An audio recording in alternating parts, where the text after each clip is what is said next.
think as a society, we need to look at treating the root cause of people's pain and not just slapping a band-aid over it, which I believe that kratom serves as a band-aid for a lot of people who don't want to deal with the root cause of their issues. Hi guys, my name is Jasmine. I'm a certified addiction recovery coach. I'm also 2 years sober from Feel Free by Botanic Tonics, a very addictive kava and kratom beverage. In this video, I'll be breaking down the difference between whole leaf kratom, Feel Free, and 7-OH, also known as 7-hydroxymitragynine. There is a lot of debate online as to if all of these substances should fall under the umbrella of kratom, if they should be banned entirely. So let's get into what the differences are, what the similarities are. I'm going to share my opinion with you later on what I think of all of these substances. I want to note first and foremost that I'm not a medical professional. Nothing I'm about to say is medical advice. This is strictly based on my own research and experience. First, let's get into whole leaf kratom. Whole leaf kratom comes from the plant Mitragynina speciosa. I think I'm pronouncing that correctly, maybe not. It is typically consumed in powdered tea or capsule form. Whole leaf kratom contains something called alkaloids. If you're not familiar with alkaloids, they are naturally occurring chemical compounds within plants that have a direct impact on the human nervous system. Whole leaf kratom's primary alkaloid is called mitragynine. The alkaloid mitragynine that is present in kratom contains another smaller alkaloid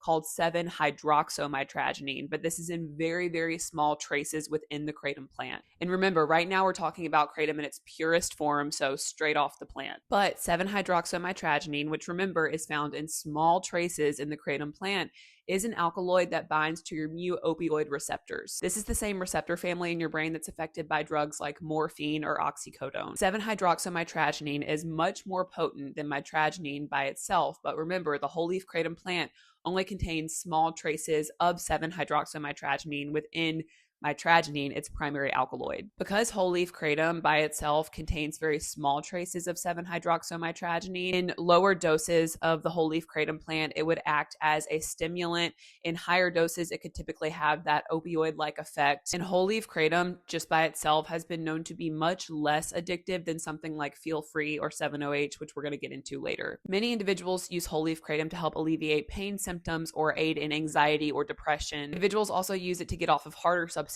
think like heroin. It is by far the most controversial of all the substances we're going to talk about today because so many people advocate for it. On the flip side, there are a lot of individuals who get addicted to whole leaf kratom because they don't realize that your body can build a tolerance to it and you can become physically dependent on it. It's often marketed as something completely safe, all natural, and that's just debatable. Like I said, just because something is all natural does not mean that you cannot become addicted to it.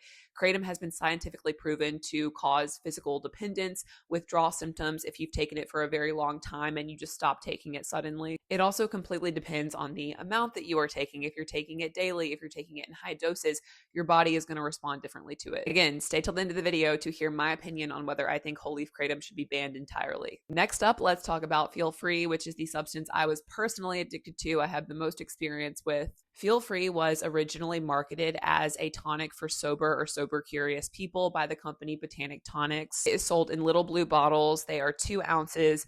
It's this brown liquid that honestly tastes absolutely terrible. A lot of people can't even get past the taste of it. When I first discovered Feel Free, it was primarily marketed as a kava beverage with other ancient plants. Kratom was not talked about. Feel Free could be found in really high-end wellness shops, think like Sun Life Organics, Erewhon. The company was very intentional about labeling and packaging and to be shown as something similar to like a 5-hour energy shot, which we typically think of as harmless. A lot of people didn't realize, including myself, that Feel Free's primary ingredient is kratom, as it was not clearly labeled on the bottle. Now, the issue with Botanic Tonics and Feel Free is that they claim to use whole leaf kratom and nothing synthetic, so claiming to use all natural ingredients. I'm no scientist, but the physical and mental effects of Feel Free on the human brain and body completely contradict this statement. Unlike whole leaf kratom in small doses, Feel Free combines kava and kratom, which goes into the bloodstream very, very rapidly. So immediately you're getting that rush of euphoria. The effects are much more intense, essentially combining 2 psychoactive substances that are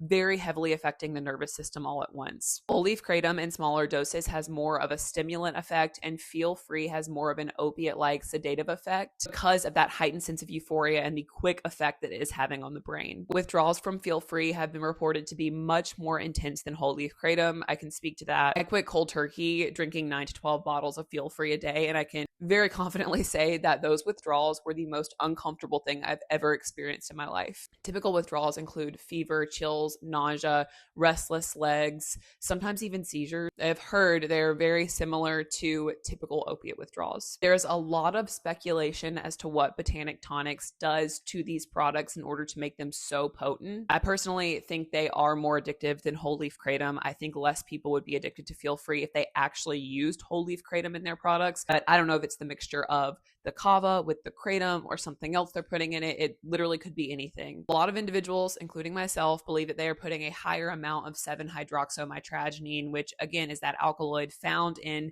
mitragynine, which is found in kratom, but in very small doses when it's just the plant. So I don't think there is just a small dose of 7-hydroxymitragynine within Feel Free. I believe that it is more than they're typically claiming. How the company does this, I don't know. Again, this is all alleged. I don't know if this is true or not. This addiction also begins as something that seems totally harmless at first. It's something that can gradually build over time. For me, I wasn't immediately taking 9 to 12 bottles a day of Feel Free. It was one bottle every couple weekends, then a couple bottles on the weekends, and then that turned into maybe 5 bottles a week. And then every single day I was taking a bottle. So it just slowly built over time. Unfortunately, Feel Free is way too accessible, and I've seen it destroy so many lives. Botanic Tonics has yet to admit the addictive nature of their products, and they recently made a statement in an NBC News article. They stated Botanic Tonics has sold over 129.7 million servings of Feel Free to date.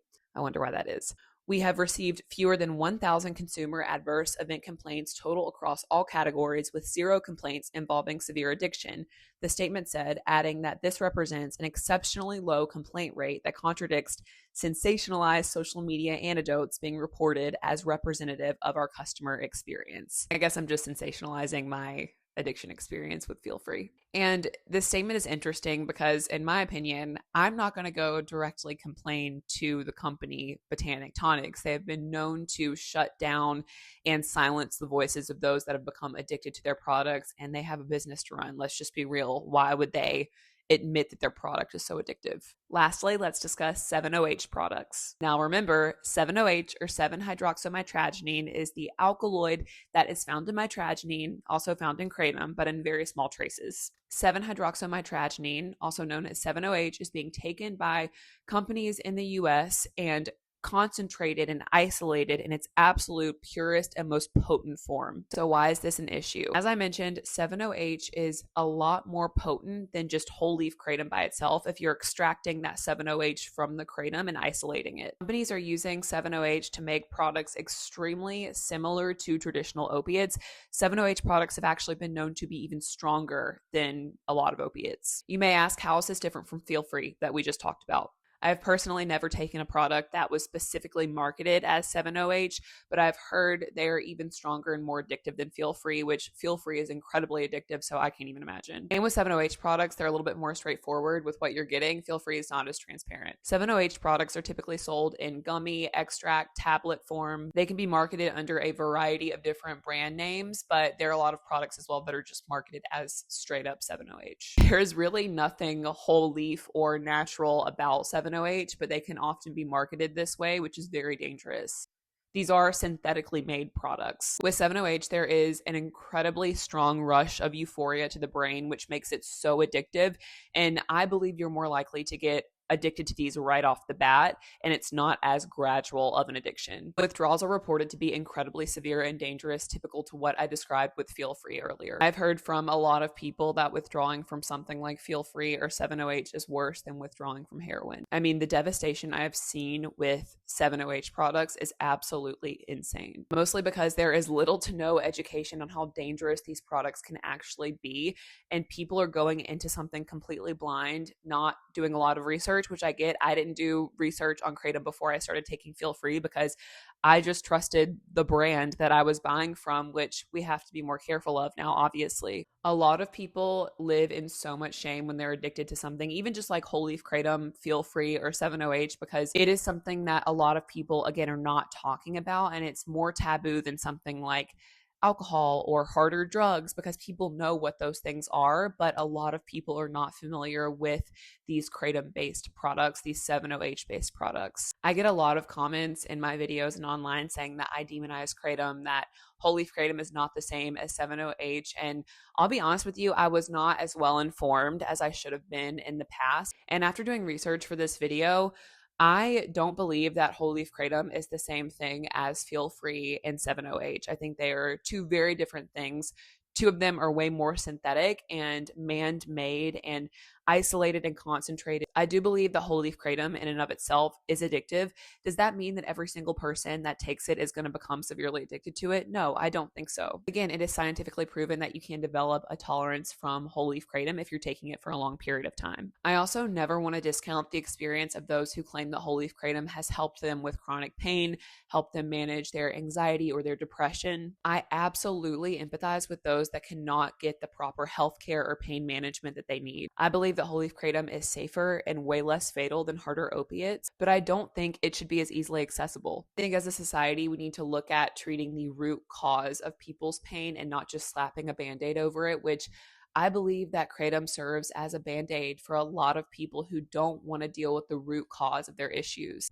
I'm not against medication by any means. I think that mental health is a large part, a chemical imbalance within the brain, but I think there is a big spiritual element that we're missing as a society as well. And kratom can easily become an excuse as to why someone does not want to do the deep work to heal long term. And that's just my opinion. I believe that feel free and 7-OH should just be banned as a whole. There is no reason a literal opiate should be available at the gas station down the street. These products are literally ruining lives, and it is a part of my life's mission to continue to educate and bring awareness to these things. To sum it all up, whole leaf kratom contains mitragynine, its primary alkaloid, which also contains small traces of 7-OH, 7-hydroxymitragynine, which bonds to the mu-opioid receptors. Feel free contains a mixture of kava and kratom, which affect the brain like an opiate. This could be because there are higher amounts of 7-hydroxymitragynine within feel free, but we don't know for sure. 7-OH products are straight isolates of 7-hydroxymitragynine, so extremely potent. They work on the brain like an opiate. They are sometimes stronger than traditional opiates. They're far more addictive and cause